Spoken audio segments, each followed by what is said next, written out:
galera, beleza?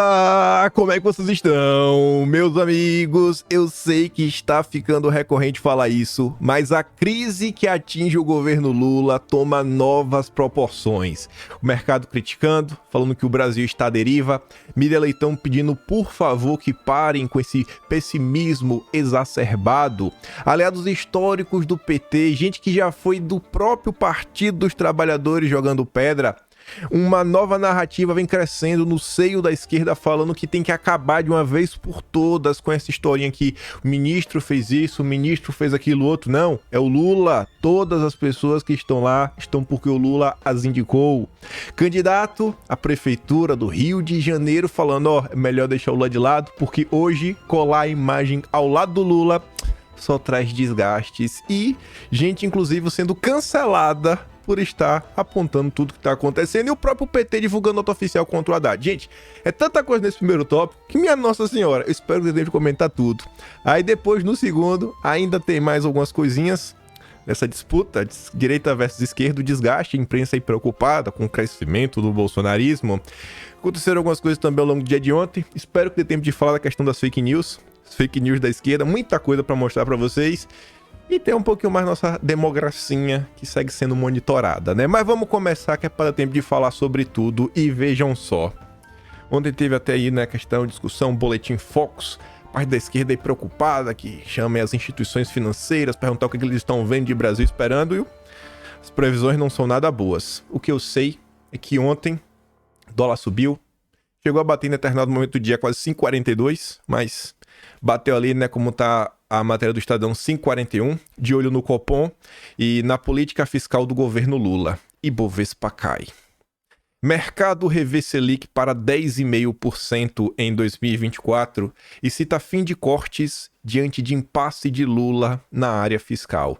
Todo mundo falava que até o final do ano a taxa Selic estaria em um dígito, abaixo de 10%. Agora, o abaixo de 10 já está em 10,5%, não é nem 10, já é 10,5%.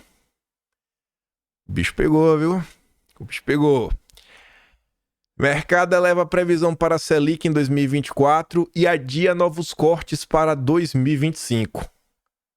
O que venderam para vocês, o que venderam para o Brasil, é que Lula iria trazer de volta a estabilidade, a previsibilidade, né? A segurança jurídica. Nada disso está acontecendo. Falaram que Lula ia trazer investimento internacional, não está trazendo, o país não sai do lugar. E falaram que iríamos caminhar para uma longa jornada de cortes na Selic. Corte após corte. Quem sabe aí bater 2%. Os cortes não só pararam, como agora já está começando a rever as coisas para 2025. Quem sabe de começar a ver aumento. Mentiram, né? Quem poderia imaginar? Aí vem a Miriam Leitão para dizer que há um pessimismo exagerado do mercado que contamina o Banco Central. Isso aqui é uma narrativa para querer falar que o mercado que está influenciando as decisões, que isso, aquilo, outro, etc, tudo mais. Só que aí eu pergunto, vamos lá. A Miriam Leitão, quando ela está falando assim, contaminando o Banco Central, ela está falando da taxa Selic. Você vê ali, ó, num contexto de inflação dentro da meta e juro real ainda muito alto, haveria espaço para a queda da Selic. Beleza. Agora pare e pensa comigo. Se o sucessor do Campos Neto, tudo indica que vai ser o Gabriel Galípolo, Lula vai ter a maioria que ele precisa no Banco Central para aprovar o que ele quiser. Além disso, o CMN, que traça aí a meta de inflação, que isso é uma das coisas que vai influenciar na taxa Selic, o Lula também tem maioria, atualmente é 2 de 3, de 3 membros, Campos Neto, Haddad e Tebet, Lula tem 2.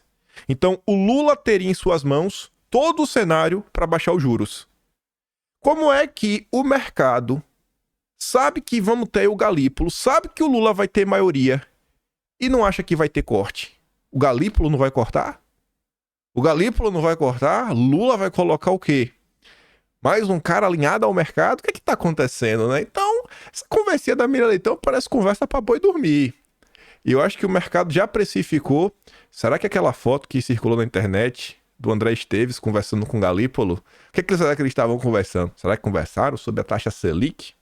Não sei. Sei que os próximos meses vão ser bem reveladores. Aí, acredite se quiser, esse é o nosso Brasil. Lula ficou surpreso com redução da carga tributária no Brasil.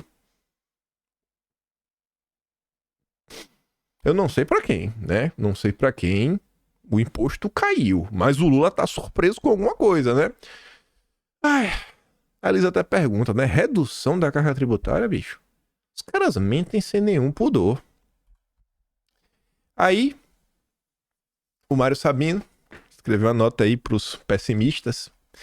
Ele segue a nota do início até o fim em um joguinho. Apresenta uma tese e rebate com outra. Apresenta uma tese e rebate com outra. Falando que acreditar em Lula é como acreditar que 3 erros fazem um acerto. Aí ele segue o mesmo tom. Acreditar que Lula vai cortar gastos é o mesmo que acreditar que não houve mensalão nem roubalheira na Petrobras. Acreditar que Lula não é quem manda na economia é o mesmo que acreditar que a democracia brasileira foi salva pelo PT. Acreditar que Lula não vai pôr um pau mandado na presidência do Banco Central é como acreditar que o Supremo vai abrir mão de legislar. Acreditar que Lula não transferiu para a conta de luz de todos os brasileiros o prejuízo de uma empresa de energia de amigos bilionários é como acreditar que Lulinha é um gênio capitalista. Acreditar que Lula vai deixar de usar a Petrobras politicamente é como acreditar que Gleisi Hoffmann é contra o meu corpo e minhas regras. Acreditar que Lula tenha outro plano senão o de ser reeleito é o mesmo que acreditar que a esquerda não é preconceituosa. Acreditar que Lula gosta de imprensa livre é como acreditar que Lula gosta de ler livros. Acreditar em Lula é o mesmo que acreditar que 3 erros fazem um acerto. Lula é um sistema de crenças que não existe. Aí, José Márcio Camargo, vez ou outra escreve no Estadão, economista-chefe da Genial Investimentos, divulgou uma carta para os seus clientes, onde ele faz uma análise de Brasil. Ele sai falando da questão da MP, do PES, PIS/COFINS, devolvendo, depois fala da questão Petrobras, demissões, fala de Slick, fala um monte de coisa, fala do Arrozgate. Eu só quero ler o final. O atual ciclo de queda se encerrou na última reunião do Compom em 10,5% ao ano. Finalmente, o leilão do Conab, destinado à compra de arroz importado, foi cancelado por indícios de corrupção e o secretário de Políticas Agrícolas do Ministério da Agricultura demitido. Sem âncoras fiscal e monetária, sem poder para implementar as políticas de aumento de impostos para cobrir o déficit público e um executivo politicamente fraco, a percepção dos investidores é que o país está à deriva. Isso aqui é uma carta, para os seus clientes. Pessoas que têm dinheiro, então pensando em investir no Brasil. Então, se você quer investir, saiba que o país está à deriva. A falta de credibilidade, ela tem um impacto muito grande na economia, porque o povo não gasta, o povo não investe. A única forma de trazer credibilidade para o Brasil, me perdoa, pode chorar, é devolvendo a elegibilidade de Bolsonaro. A turma pode ter a certeza que 2026, vai ter uma mudança, etc. Mas se desde já Bolsonaro já tivesse elegível, todo mundo ia ter a certeza, que ele estava de volta em 2027 e já ia começar a traçar o plano. Aí, na mesma nota ali do Lula surpreso, a mesma linha do Lula surpreso com a redução da carga tributária, vem o Padilha, e quem tem boca fala o que quer, para dizer que Lula acabou com gastança do governo anterior e descarta a mudança no arcabouço fiscal. Gastança do governo anterior? Tá maluco, não pode aí. Afirmou nesta segunda que o governo não discute mudanças no arcabouço fiscal e argumentou que Lula acabou com a gastança da gestão anterior. O presidente Lula acabou com a gastança criada pelo governo anterior. Quem acabou com a gastança e com a responsabilidade fiscal feita pelo governo anterior foi o presidente Lula. A gastança anterior,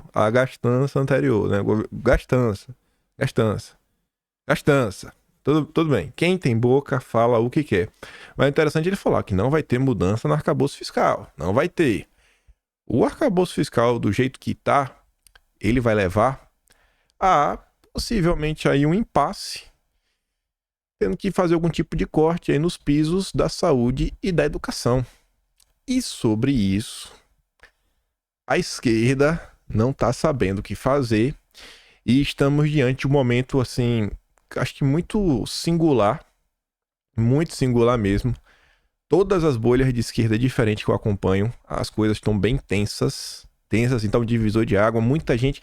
É como se fosse um momento de posicionamento. E aí? Você vai seguir ao lado do governo ou você vai virar oposição?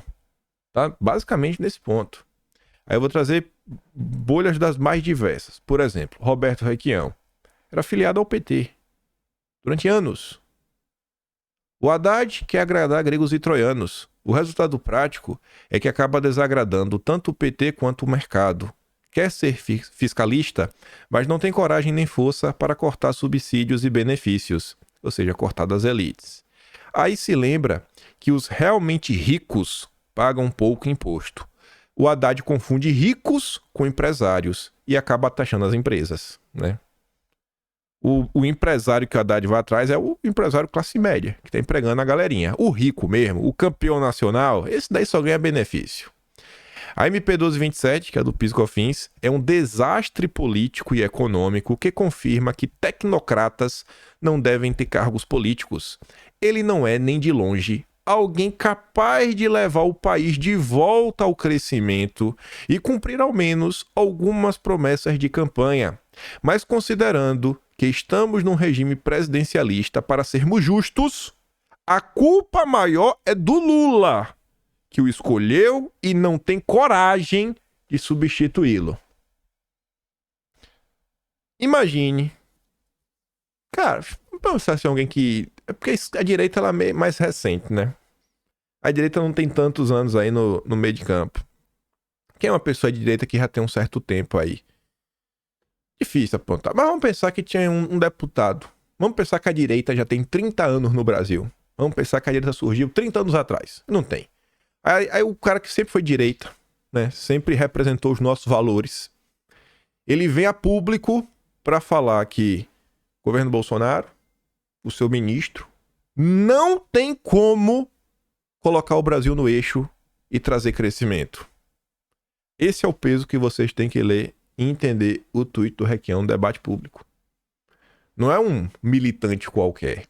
Cara, é alguém que a esquerda se identifica. E aí? Obviamente, parte da esquerda tá cancelando ele, tá falando que é ressentido, que é isso, que é rancoroso, pipipi, ppp, etc. E ainda tá chamando o Lula de covarde. Na mesma linha, esse perfil é um apoiador do Ciro Gomes. Você que só sabe criticar Haddad e Tebet, Lula hoje disse exatamente que seus ministros seguem ordens, ou seja, toda a porcaria neoliberal, nível Temer e Bolsonaro que o governo está fazendo, pare de culpar ministro lacaio. O presidente disse que é tudo ordens dele. Você consegue ver que é o mesmo tom do Requião? Cara, a culpa é do Lula, não é do Haddad, a culpa não é do ministro, é do Lula. Pô, 2 tweets na mesma linha. Aí você vai pro Neil Dorix, professor, vem de uma... estaria mais na esquerda socialista mesmo, mas anti-lulista. E o Neil Dorix, ele foi fundador do PT. Na fundação do PT ele estava lá. Já é outra bolha, mas também não da esquerda.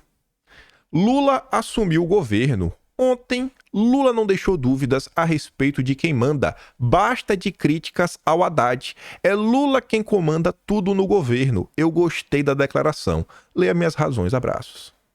3 bolhas diferentes, pontuando a mesma coisa. Parem de criticar os ministros. A culpa é do Lula. A culpa é do Lula. Acabou. Acabou. Não tem mais lua de mel. Se vocês viram o vídeo de ontem, que eu dei play no comentário do Thomas Traumann, ex-ministro da Dilma, ex-porta-voz da Dilma, ex-assessor do Palocci, falando, cara, o governo não estava preparado.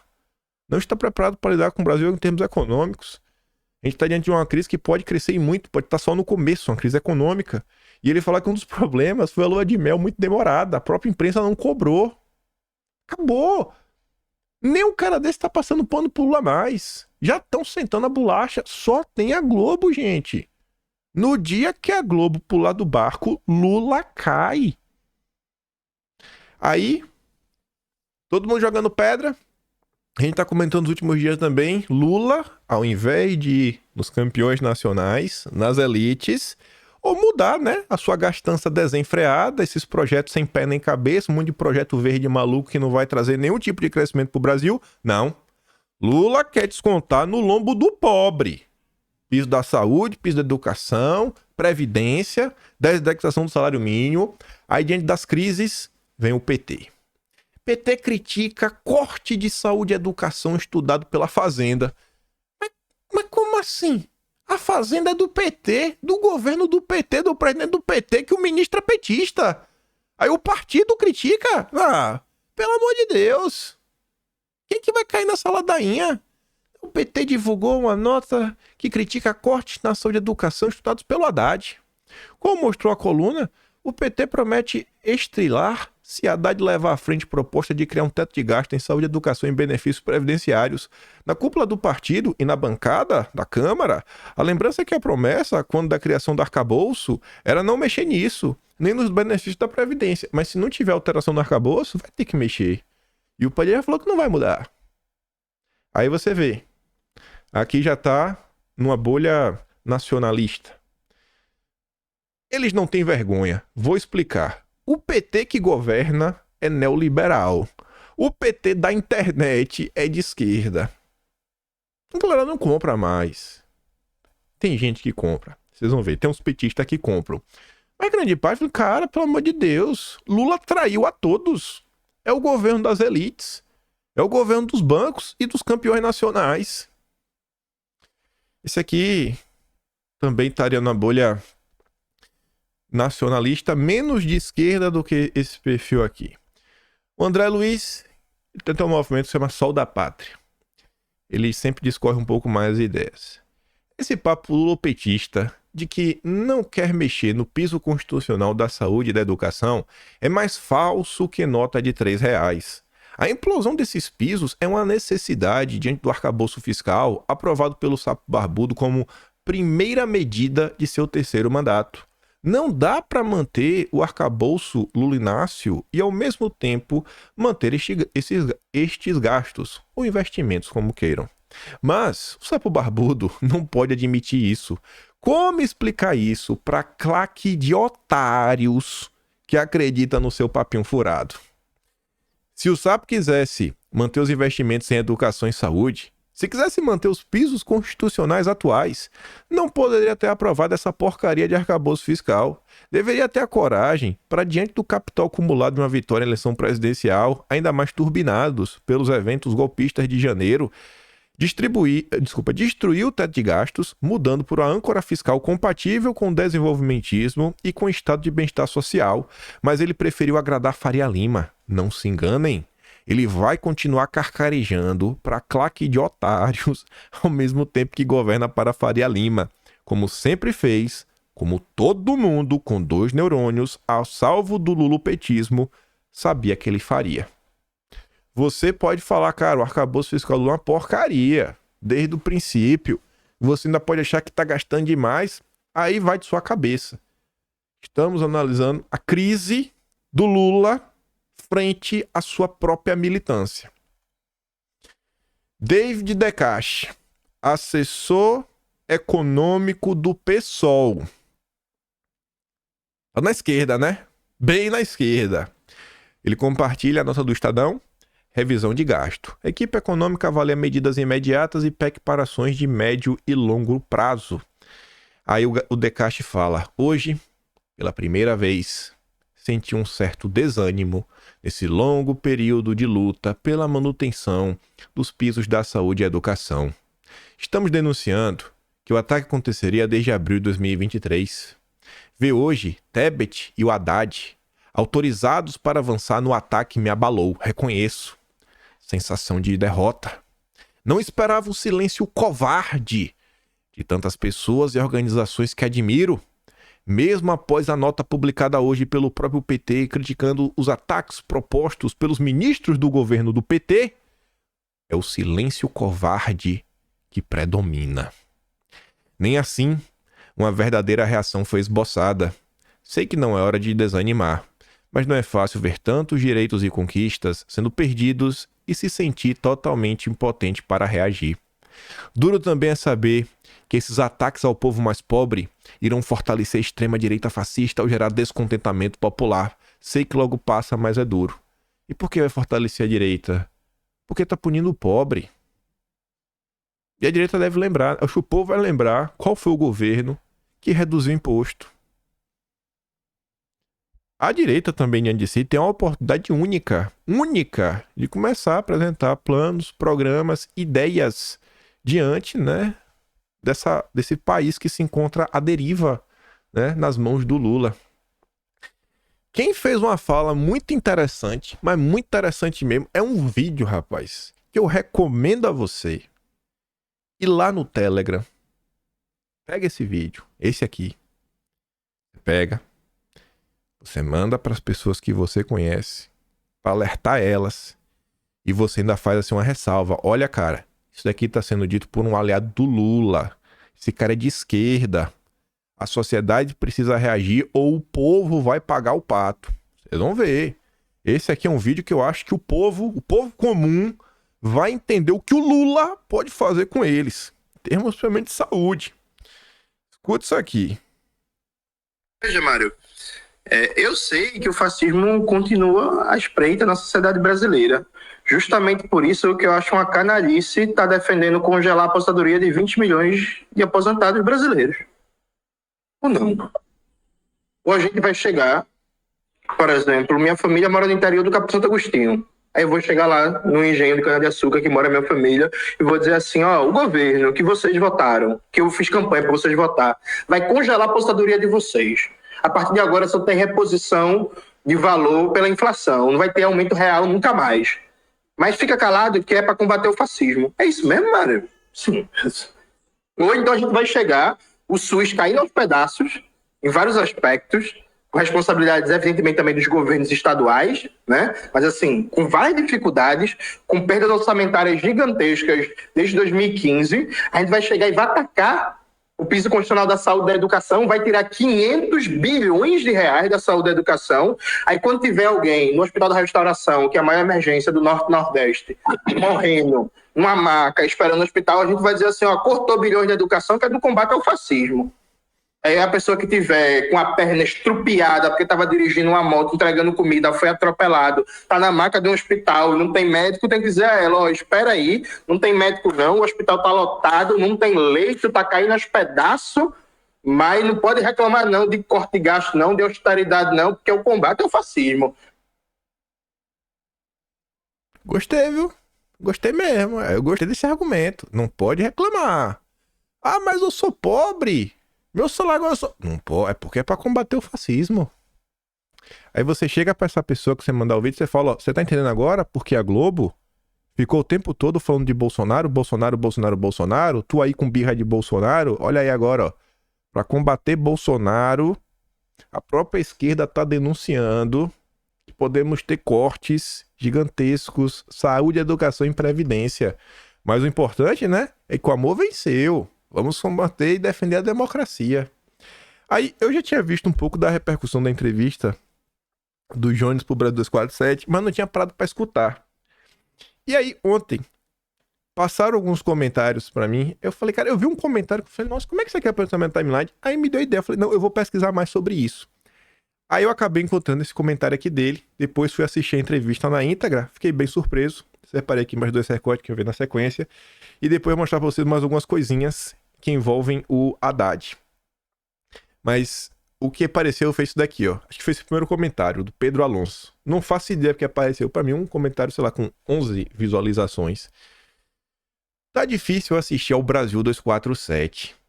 Seus principais comentaristas fazem malabarismos retóricos para defender a política neoliberal de Haddad.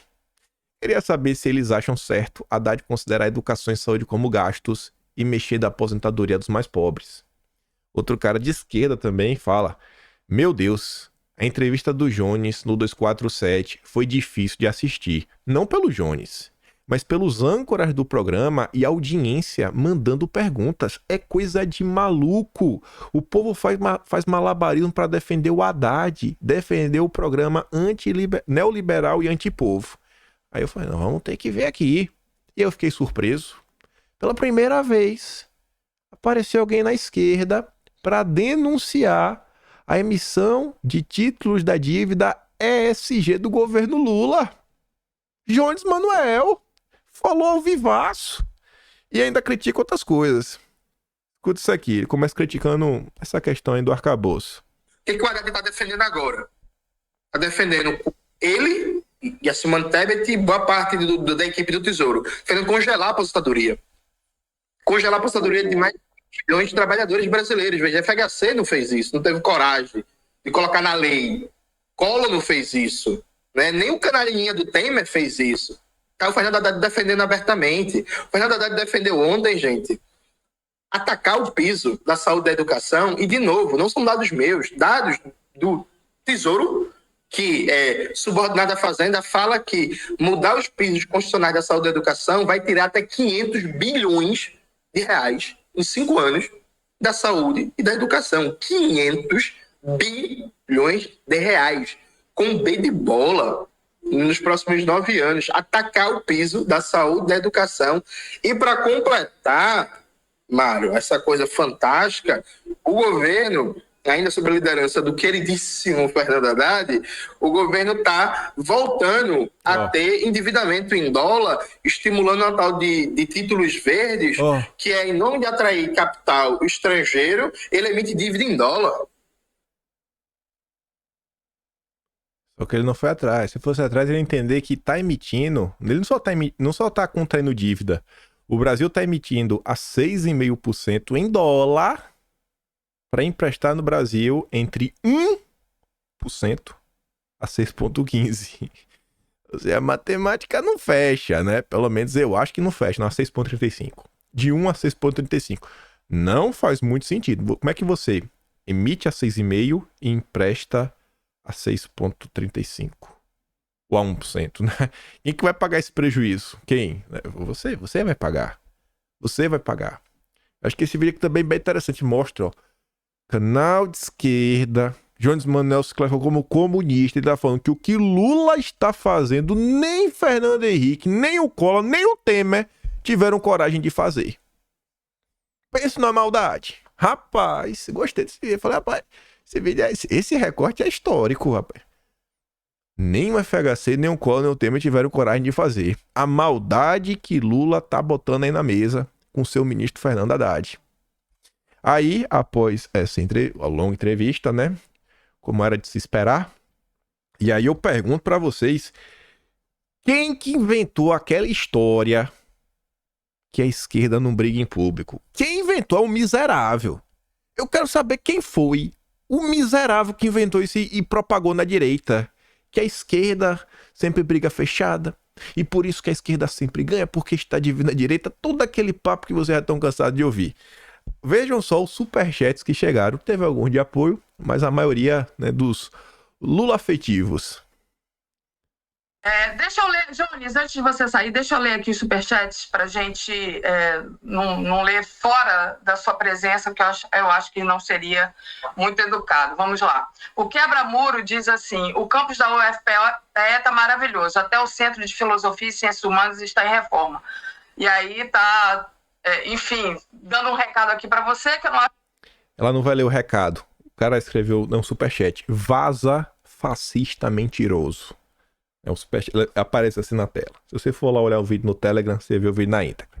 Muito educado, porque afinal de contas aqui a gente é pelo debate. Quem discorda, quem concorda, é sempre convidado. Claro que a gente não apoia aqui fascista, não é o caso do Jones Manuel, que traz uma opção mais, digamos assim, radical de esquerda. Obrigado, então, ao perfil Quebra-Muro. Marcelo Quintão, alguém precisava dizer isso, Jones.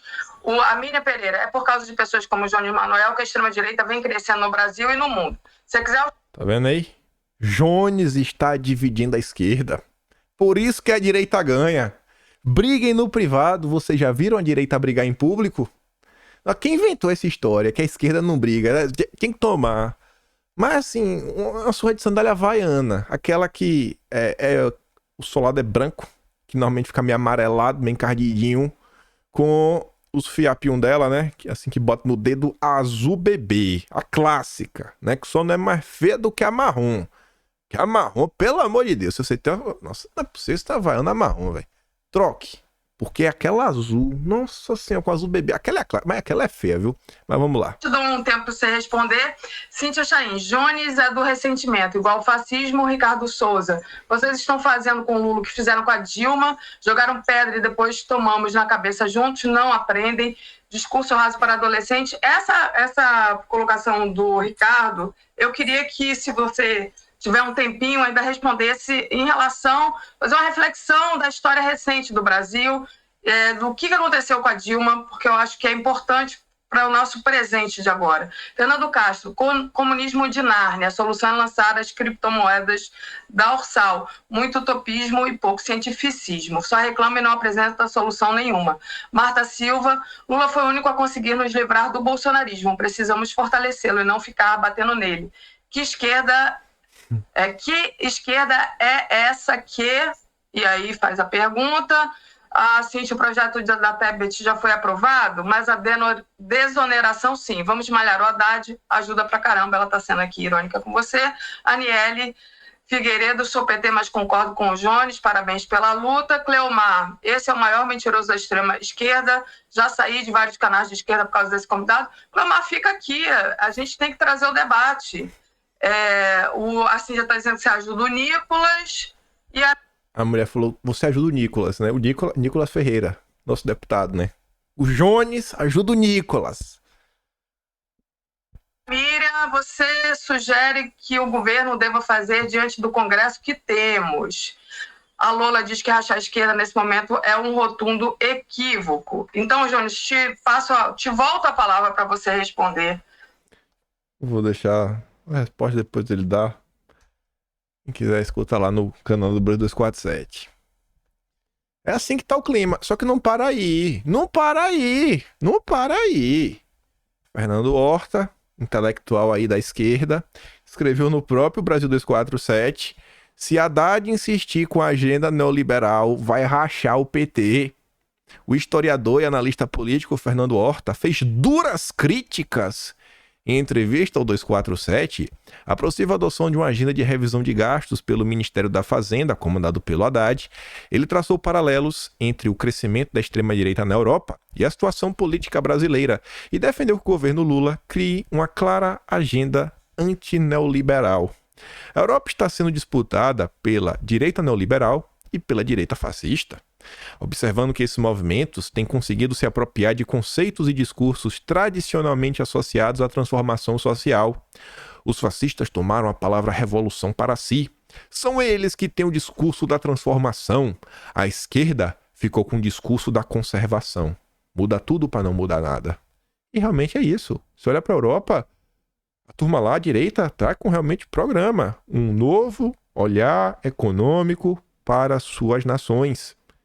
Resultados reais, concretos, tirando o Estado das costas do agricultor, né? A questão da agenda verde lá tá bem forte, estão batendo bem encaixado, tentando reduzir a questão de impostos, tentando lidar com a crescente subida do preço de energia, toda, né? Mais diversa, do petróleo até elétrica e tudo mais, gás. É a direita que está apresentando as medidas para aliviar o custo de vida do pobre. É a direita que está fazendo isso na Europa. E o cara tá falando, cara, se não fizer nada vai acontecer a mesma coisa no Brasil. Eu tenho certeza. Isso em algum momento vai acontecer. A direita no Brasil, em algum momento, vai vir aí com medidas para aliviar a vida do pobre. O centro da análise de Horta foi a recente proposta do Haddad, né, de modificar essas regras da saúde e educação e também da Previdência. Se Haddad insistir com a agenda neoliberal, ele vai rachar o PT, alertou Horta. Ele demonstrou grande preocupação com a possibilidade de abolir os limites constitucionais previstos para a saúde e educação. Espero que ele repense a proposta de abolir os limites constitucionais. Se ele fizer isso, será trágico para o país. Horta também expressou ceticismo em relação à direção-geral do governo Lula. A meu ver, o governo Lula vai aprofundar a política de conciliação. E o que vem pela frente é um governo de centro-direita. Isso coloca em risco as eleições de 2026, porque uma parte significativa do eleitorado de esquerda perde o entusiasmo. Aí aqui, mais uma vez, não dê risada, não fique de deboche, tente entender o que o cara tá falando. Porque você vai falar, o governo Lula é de centro-direita, em que planeta esse cara vive? Gente, O que para os petistas é um governo de centro-direita? O PSDB é um governo de centro-direita na cabeça do petista. Ele tá falando que Lula virou um tucano. Que Lula tá agindo igual o FHC, tá agindo igual o Temer. É isso que ele tá falando. Não fica só preso. Ele tá falando isso, tenta entender qual é a crítica que ele tá fazendo. E você fala que ele tá errado? Eu acho que ele tá certo, né? Lula, nosso novo FHC. Né? Pelo menos o FHC sabia falar um pouquinho melhor, né? Mas era tão ruim quanto. Na hora de fazer maldade, quem sabe era até pior. E tá falando, cara, não tem empolgação. A esquerda vai jogar toalha. Vai jogar toalha. Política de... O que ele tá falando? Vai aprofundar política de conciliação. O que ele quer falar com isso? Conciliar com quem? É criar uma grande frente ampla. Vai ser com a direita, bolsonarista, com os conservadores? Não, né? É conciliação com os banqueiros. Né? Com a turma que sempre comanda o Brasil, né? Os donos do Brasil. É com essa turma que o Lula vai se conciliar. É isso que ele tá falando. Veja as coisas sob a ótica do interlocutor. Se você ficar preso a como a direita descreve e utiliza esses rótulos, você não vai entender. Se você olhar para centro-direita sob a perspectiva dos conservadores, você vai achar que ele é um maluco, Lula, centro-direita. Tente entender o que está acontecendo. Entenda onde está a tensão, onde está a crise e jogue as cascas de banana, perturbe. Aqui é onde machuca. Aqui é onde machuca. Lulinha neoliberal, vassalo do Biden dos banqueiros. A esquerda não tem o que falar. Ele destacou a importância da mobilização da militância petista como um dos pilares da força do partido e pediu uma atuação mais ativa. A grande força do PT sempre foi a capacidade de mobilização de sua militância. Sem ela, o PT se apequena muito e Lula corre risco. E o PT não coloca ninguém mais na rua, né? Aí tem aqui, ó, Estou do Sertão. Esse é um apoiador do Ciro Gomes que flertou muito com o Lula. Se o candidato da esquerda for Haddad no futuro, será a primeira vez que não sairei de casa para votar. Haddad é liberal e esquerda se é muito perigosa, pois coloca o mesmo projeto neoliberal sem ser questionada e sufoca qualquer oposição realmente de esquerda. E eu entendo o que ele está falando aqui. Veja o que aconteceu com o Jones Manuel. A expor algumas coisas, é cancelado. Quer um exemplo dentro da direita? Se lembra de Sérgio Moro? Fazer qualquer comentário sobre o Moro enquanto ele era ministro? Não, briguem no privado. Vocês já viram a esquerda brigar em público? Você está dividindo a direita, é momento de união. Aí o cara tá falando assim, falando, cara, é melhor a gente perder, porque pelo menos a gente pode ser oposição, do que colocar o Haddad lá e a gente ter que passar pano pra coisa absurda. E em 2026, a depender do candidato da direita, minha Nossa Senhora, velho, já tô vendo, 2027, tendo que ficar quieto pra vocês não reclamar. Vocês vão reclamar, eu tenho certeza. Aí, eu achei isso aqui também ontem. Eu falei, deixa eu passar aqui o que estão falando de Haddad neoliberal. Olha que postagem que envelheceu bem. O que é que eu sempre digo pra vocês do Lauro Jardim, porta-voz do mercado, e que como hoje, né, ele se tornou o melhor amigo do Haddad, que inclusive o Lauro Jardim vem soltando várias notas críticas ao Rui Costa, que é adversário do Haddad. 27 de abril de 2021. Gostaria de desmentir a nota publicada na coluna do Lauro Jardim, de que Lula me designou para em seu nome manter interlocução com Faria Lima. O colunista não me procurou para confirmar, fez o mesmo com Marcos Lisboa um mês atrás. Era verdade, né, Haddad? Era verdade, não é? No final do dia, era verdade, porque o Lauro Jardim ele não botou isso de forma aleatória. Com certeza foi algum banqueiro que falou pro Lauro Jardim e ele publicou essa nota. Desde 2021, caiu no gosto da Faria Lima. É a política de conciliação. Aí tá ali, ó. Servidores da saúde protestam contra o governo federal. Passeata organizada por servidores da saúde que alegam assédio e desvio de funções em unidades federais da capital fluminense.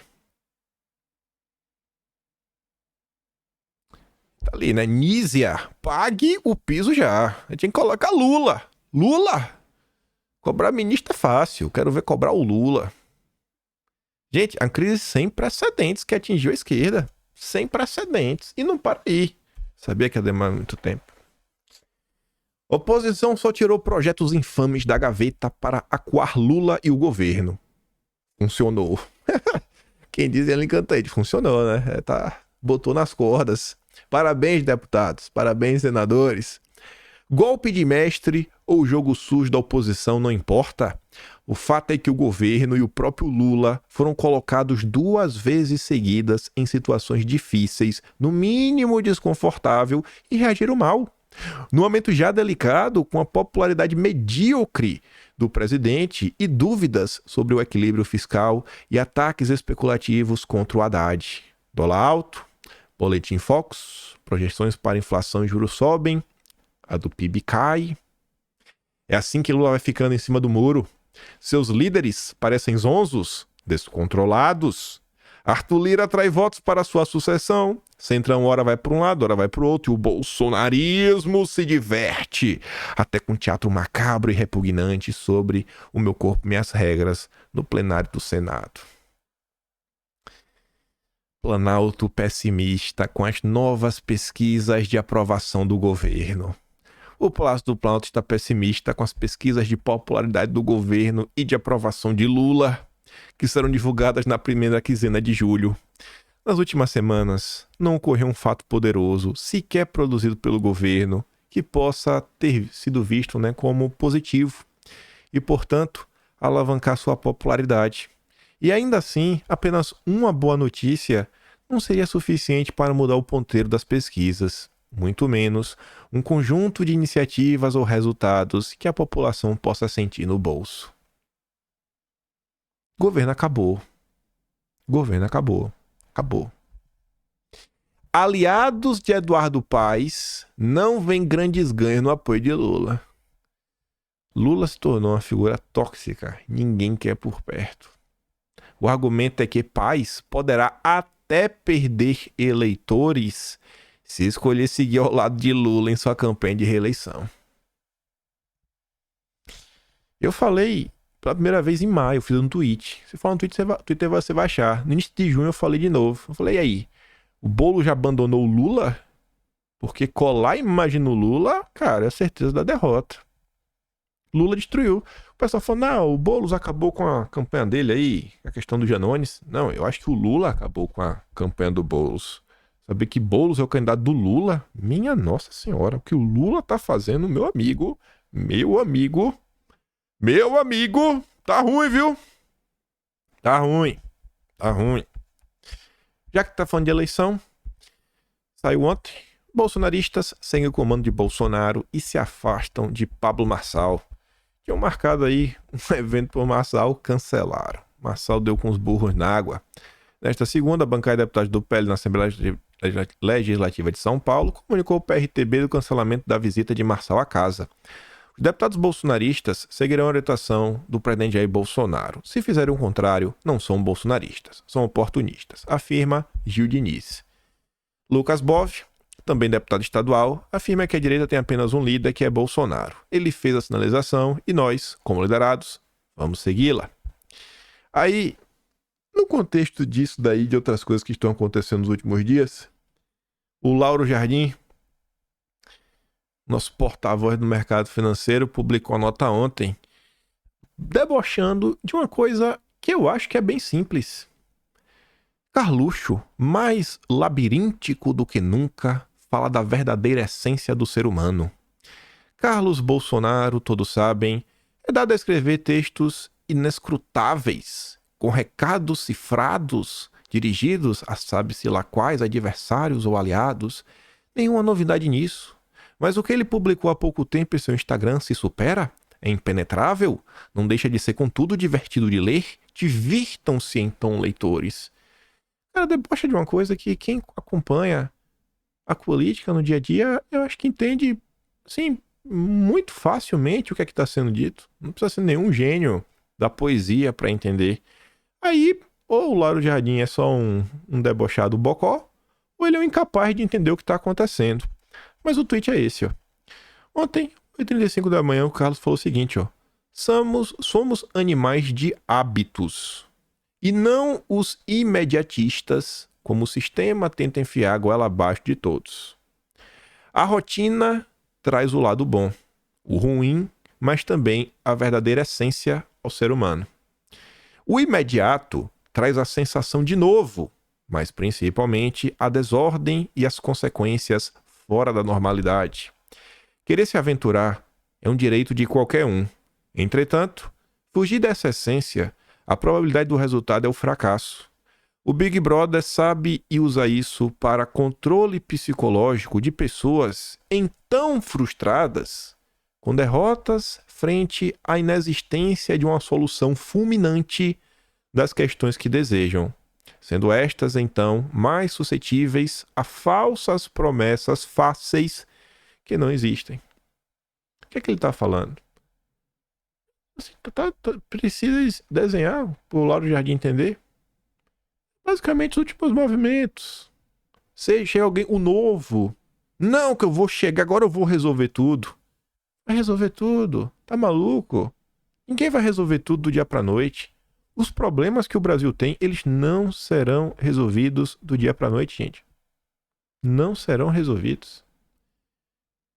Eu já falei algumas vezes, para dar um exemplo, questão da liberdade. Eu falei, eu não acho que vai ser resolvido batendo de frente para chegar no objetivo principal. Eu acho muito mais fácil enfraquecendo o entorno, sabe?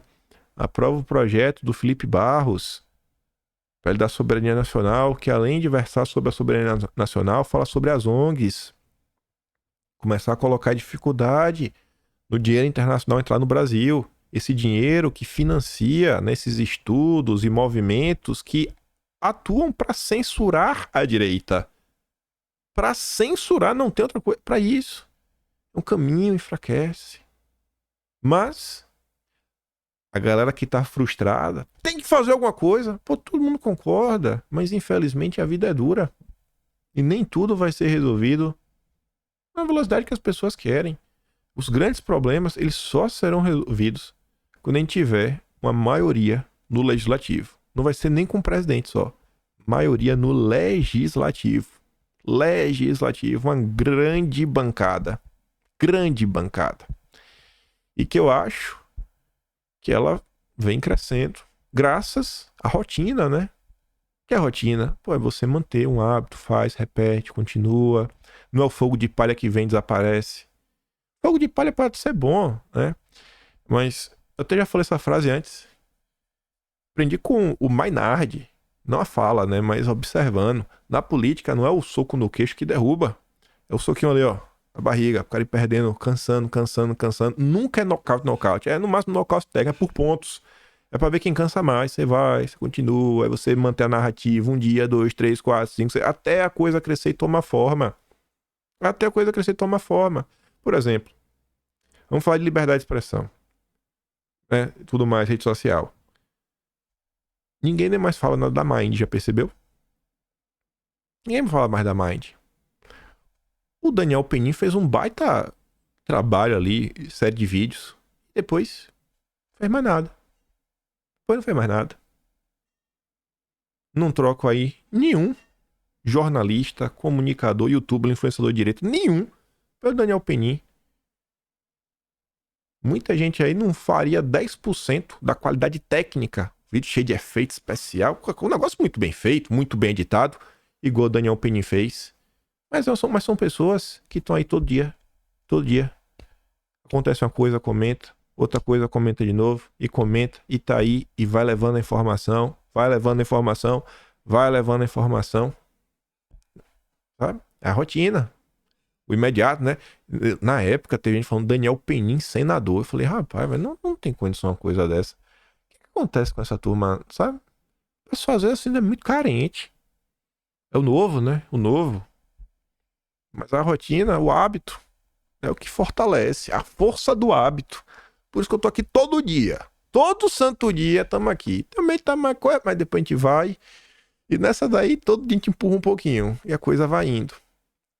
Aí, essa entrevista aqui do Wilson Lima pro Globo, acho que é bem sintomático aí na linha do que o Carlos também tá falando. Já tá no subtítulo ali, né? Eleito na esteira do bolsonarismo, Governador do Amazonas cita o colega de São Paulo, Tarcísio, como potencial candidato em 26. Aí tá ali, ó. O Bolsonaro foi importante, mas a direita precisa de menos radicalismo. Muito radical, o Bolsonaro.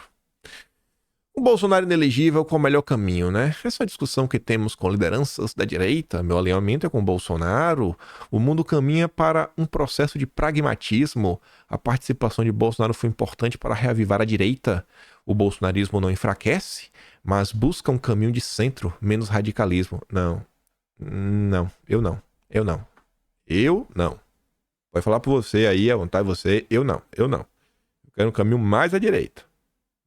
Eu não acho que o mundo está caminhando para o pragmatismo.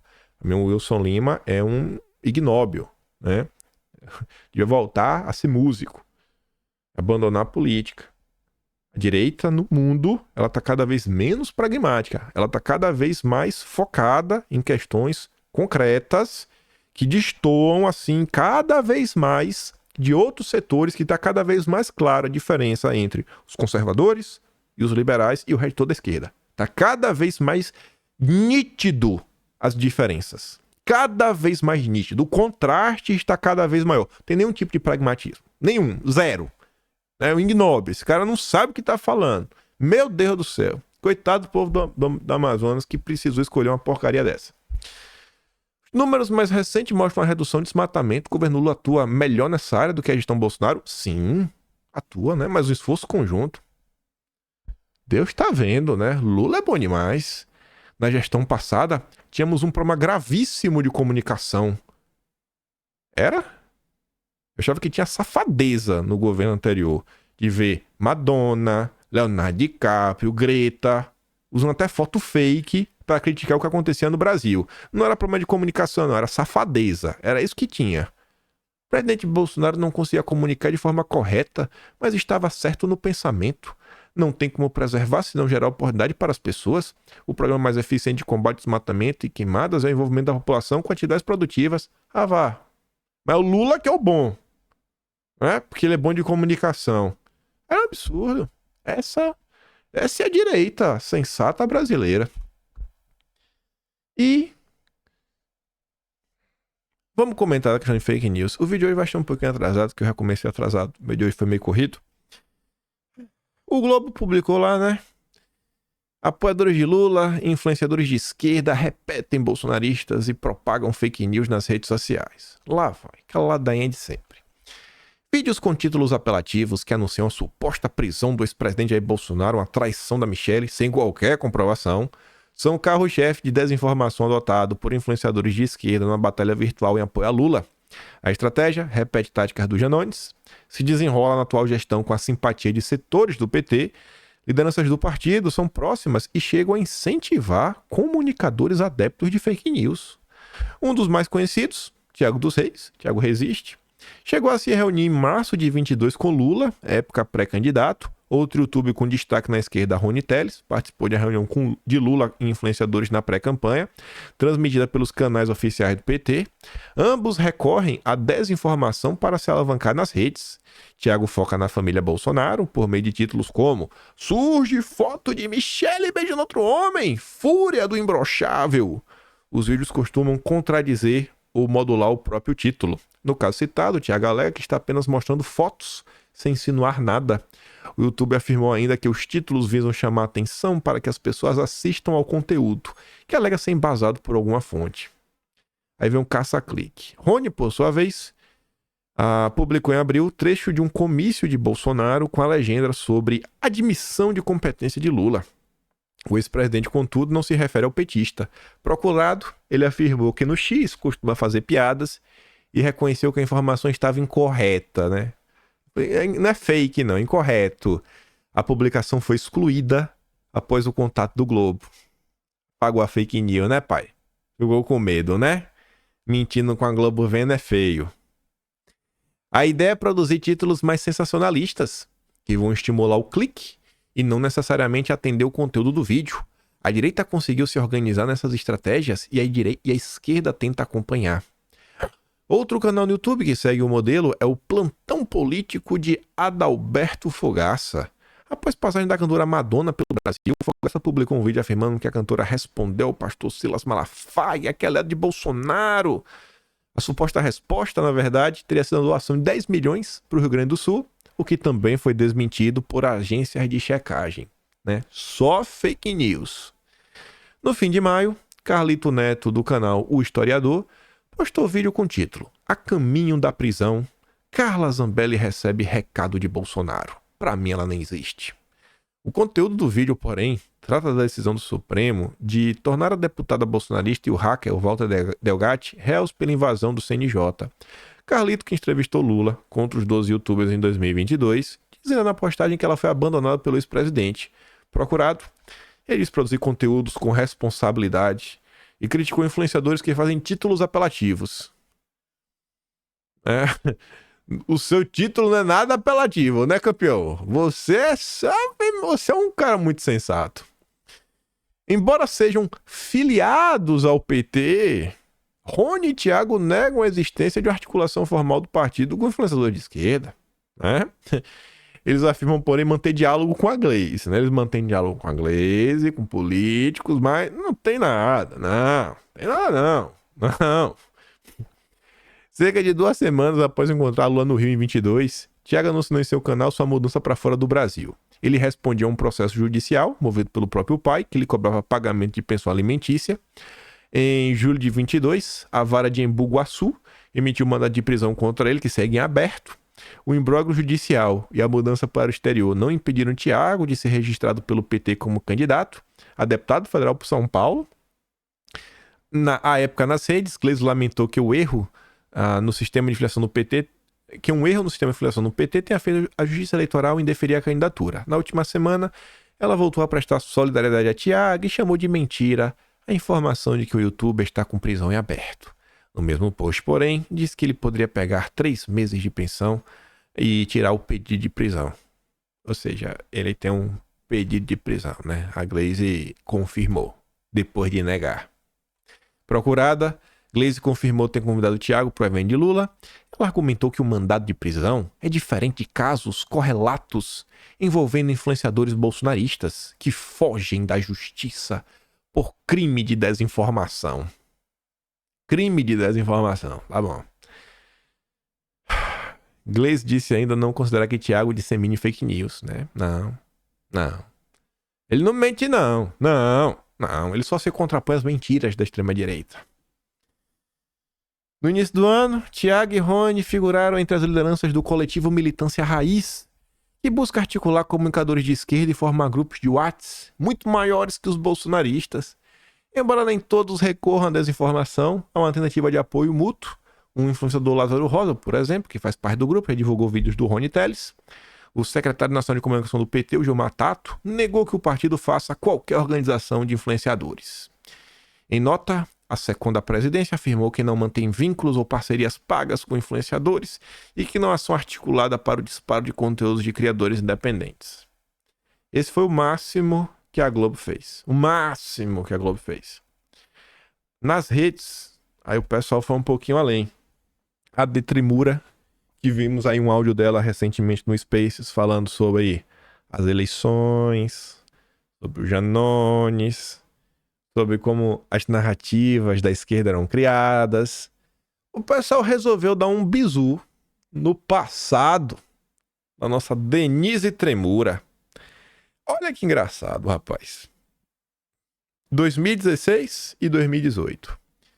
Em 2016, ela falava: Rita Lelis me desrespeitou marcando meu nome junto com Lula, esse ladrão.